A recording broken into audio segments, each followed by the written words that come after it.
Vai haver um pedido de impugnação da eleição com base em muitas informações, incluindo esse relatório. E aí, o que vai acontecer? Nosso Senado está dormindo, nossos deputados... Arthur Lira está mais preocupado em fazer conchavo, o Rodrigo Pacheco está desaparecido, está no outro planeta, fazendo seus conchavos para ter a sua reeleição. Os dois ministros do Supremo Tribunal Federal, que o presidente Bolsonaro indicou, estão dormindo, não falam absolutamente nada, nem uma palavra de contestação, e os únicos que falaram qualquer coisa até agora foram os Forças Armadas. Isso não é saída institucional. E o povo está nas ruas e o país em estágio de conflagração. Então, eu espero que venha uma saída institucional que ainda não veio. A Ordem dos Advogados Conservadores do Brasil, OACB, protocolou um pedido ao presidente Jair Bolsonaro de implementação da garantia da Lei da Ordem, artigo 142. O grupo quer que seja aprovada a efetiva votação ao cargo de presidente da República no segundo turno das eleições de 2022. Diz trecho, aspas, não havendo prova que seja determinada a investigação no código-fonte para a apuração da real votação, se a mesma coincide com o divulgado pelo TSE ou não, e não havendo como apurar a real votação, que seja determinada nova votação de forma auditável referente ao pleito de presidente da República no segundo turno de votação, mantendo-se no cargo o atual presidente eleito em 2018, enquanto a medida não for adotada pelo TSE. Fecho aspas. A Ordem dos Advogados Conservadores ainda pede que seja impedida a diplomação e também a posse do alegado vencedor do pleito. O que acha, Mota? Essa notícia me lembra uma frase que foi muito ouvida nos últimos meses. Lute por liberdade hoje para não ter que lutar por comida amanhã. O Brasil saiu de uma pandemia, atravessou uma guerra como uma das economias mais sólidas do mundo. Crescimento do PIB de 3%, inflação menor do que os Estados Unidos e Reino Unido. Mas tem gente dizendo que vai reconstruir o Brasil. Mas reconstruir como, cara pálida? Quase todos os ex-ministros do presidente Bolsonaro que se candidataram foram eleitos. Os eleitores elegeram um Congresso Nacional com maioria conservadora, com várias lideranças importantes, novas. Marcos Pontes, Tarcísio de Freitas, Ricardo Salles. O país mudou. A direita, os conservadores e os liberais se tornaram a força política mais importante desse país. Agora a pergunta é, a direita vai poder continuar a existir? Ela vai conseguir atuar? Que regras do jogo estão valendo realmente? Agora e no próximo ano? Existirá alguma regra? Será que vai ser permitido, ano que vem, não ser de esquerda no Brasil? Será que vai ser permitido você ter um emprego ou uma empresa e não apoiar o PT? Será que vai ser permitido vestir uma camiseta verde e amarela nos seus filhos sem ser ameaçado de perder a guarda deles? Será que vai ser permitido falar de defesa da família, de combate ao crime, de proibição das drogas, de defesa dos direitos fundamentais? Essa é a pergunta que não quer calar. Coronel. Eu li o documento aqui e vou me ater a dois aspectos. Um, quando ele cita o artigo 142, e remete à garantia da lei e da ordem. Me parece que a intenção da Ordem dos Advogados Conservadores do Brasil é forçar o Tribunal Superior Eleitoral a analisar aquilo que ele não permite que seja discutido, mas que todos nós já sabemos porque já está nas redes sociais. Antes de falar em artigo 142, é importante lembrarmos, como eu disse ontem, que Forças Armadas, elas são chamadas pelo poder político quando há uma ruptura, quando há uma falência dos atores políticos e até mesmo dos atores que estão cumprindo os passos constitucionais, como nós estamos vendo agora. Com a palavra, o Partido Liberal, que apresente aquele documento que todos nós brasileiros já conhecemos o seu teor, mas que o senhor Alexandre de Moraes não permite que nós possamos debater em público ou ao vivo, porque senão é capaz de eu causar um problema à Jovem Pan. Para fecharmos, Paulo, 2 minutos. Ô Vitor, a situação no voto distrital, como o Fernando estava se referindo, é maravilhosa. Eu sou totalmente favorável, assino embaixo de tudo que ele disse. Mas no momento a discussão é outra. Nós estamos falando de um presidente possivelmente ilegítimo assumindo em janeiro.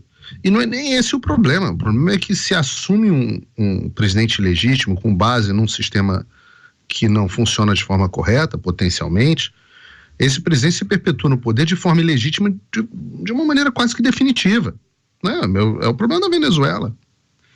E de onde é que eu estou tirando que o presidente pode ser ilegítimo? Olha, eu vou só ler aqui pequenos trechos da nota do Ministério da Defesa a respeito do relatório. Eles dizem que houve possível risco à segurança na geração dos programas das urnas eletrônicas devido à ocorrência de acesso dos computadores à rede do TSE durante a compilação do código-fonte.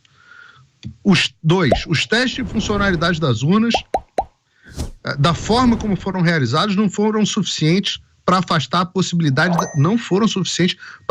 possibilidade da influência de um eventual código malicioso capaz de alterar o funcionamento do sistema de votação. E 3, houve restrição ao acesso adequado dos técnicos ao código-fonte e às bibliotecas de software desenvolvidas por terceiros, inviabilizando o completo entendimento da execução do código com mais de 17 milhões de linhas de programação.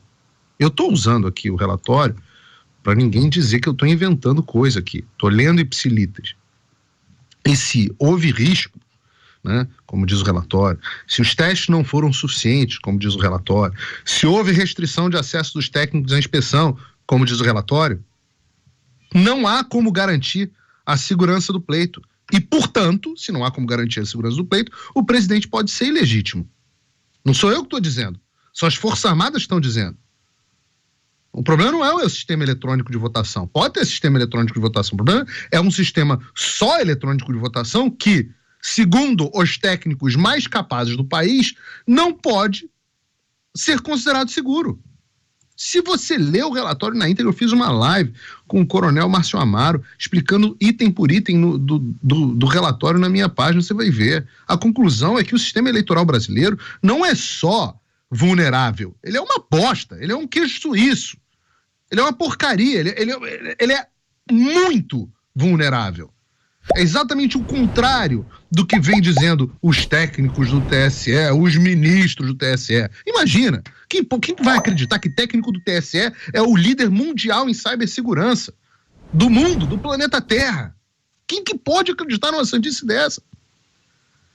E tem muito mais coisa que precisa ser esclarecida e só não foi esclarecida porque eles calaram quem tentou esclarecer ou quem tentou fazer a pergunta, né? E agora, a partir de agora, a situação fica difícil, né? Porque o que vai acontecer? Na semana que vem vai haver um pedido de impugnação, ao que tudo indica, ao que informam as fontes.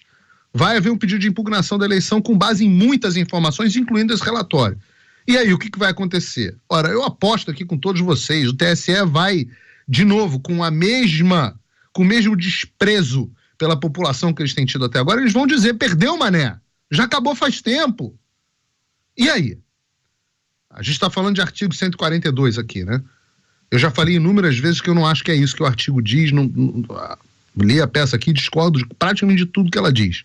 Mas qual é a solução? Qual é a solução? A solução não pode ser, como disse aqui um jurista, que a legalidade não pode ser um presidente assumir nessas condições. Eu acho que a solução da Alemanha foi boa. Agora, a gente teve aqui um jurista que veio aqui até disse, você não é advogado. Eu não sou advogado, mas eu não acho que a normalidade possa ser um presidente potencialmente legítimo assumir diante de tudo isso que eu acabo de relatar. Então, eu não sei, não acho que a saída talvez não deva ser artigo 142, mas eu espero que haja uma saída institucional, eu espero que as nossas instituições resolvam esse problema. O que não dá é para dizer que a normalidade é o presidente potencialmente ilegítimo assumir e se perpetuar no poder com um sistema vulnerável. Isso não dá, isso não posso considerar isso democracia. E aí, claro, uma vez que nós temos pelo menos um sistema de votação que não seja tão vulnerável, bom, daí a gente pode discutir e tomara que sigamos na direção do voto distrital e outras soluções, recall e todas as outras soluções. Hoje a gente está falando de uma situação emergencial, situação de pouco mais de 6 semanas. Então, alguém, até agora, não apareceu ninguém que deu uma solução institucional. Nosso Senado está dormindo, nossos deputados... Arthur Lira está mais preocupado em fazer conchavo, o Rodrigo Pacheco está desaparecido, está no outro planeta, fazendo seus conchavos para ter a sua reeleição. Os dois ministros do Supremo Tribunal Federal, que o presidente Bolsonaro indicou, estão dormindo, não falam absolutamente nada, nem uma palavra de contestação, e os únicos que falaram qualquer coisa até agora foram as Forças Armadas. Isso não é saída institucional. E o povo está nas ruas e o país em estágio de conflagração. Então, eu espero que venha uma saída institucional que ainda não veio.